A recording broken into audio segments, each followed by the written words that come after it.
Държавно правобранителство, да не отидат во министерство, да не се добие одговор повратен до судот, за да не се закаже рочиште што побрзо. Тука се купува време, тоа го прават за секоја тужба.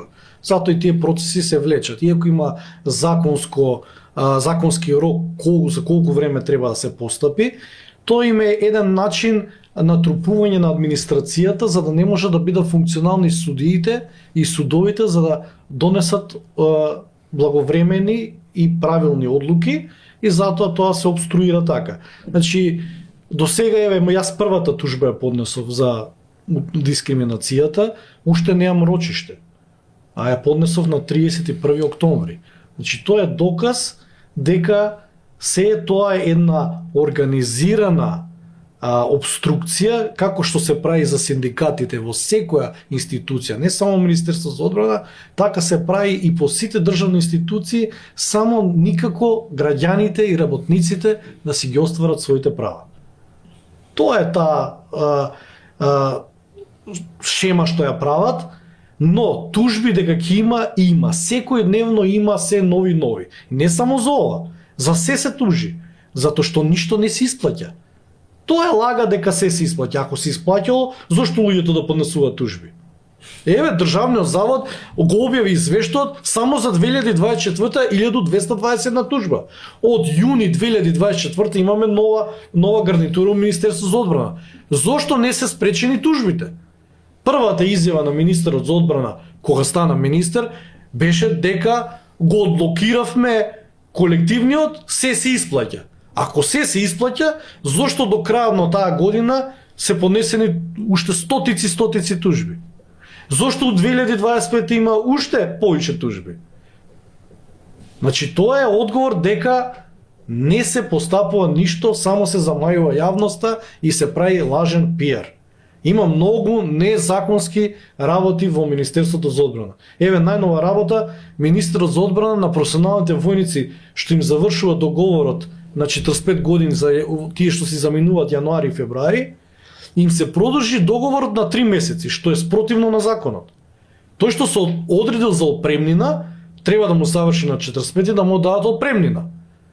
Договор се продолжува само на тие што се определиле за работа во друга институција, а не за овие другите. На сите им е продолжено. Зошто? Оти се спрема законско решение со кое што ќе биде уште полошо и на штета на работниците и на војниците. Значи, целта е да се спречат тужбите, да се направи катастрофален закон, без синдикатите, бидејќи министрот излезе јавно кажа, во една реченица, во една изјава на заклетвата на ново примените професионални војници, во една реченица 2 пати се демантираше.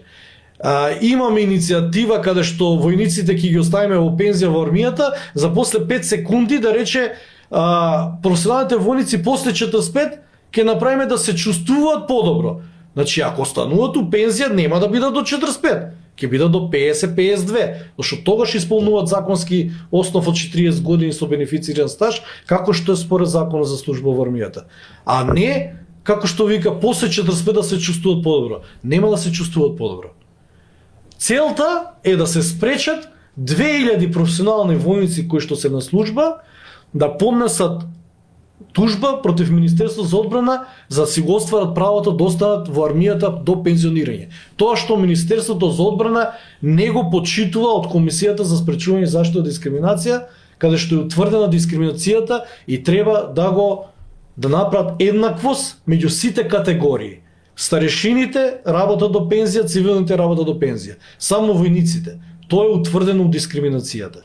Министерството за одбрана имаше 6 месеци фора да го имплементира тоа и да ја направи измената. Закон не го направи тоа. Се поднесуваат голем број на тужби, како да го спречат тоа, ќе направат закон кој што според мене, како што знам што у минатото се работело, сите војници ќе преминат во приватна агенција за обезбедување, каде што условите за пензионирање се според ПИОМ, а не по поволни услови како што е у законот за служба. И пензијата ќе им биде за 30% помала од армијата и приватен сектор се знае. Кога сака, може и платата ќе биде уште помала.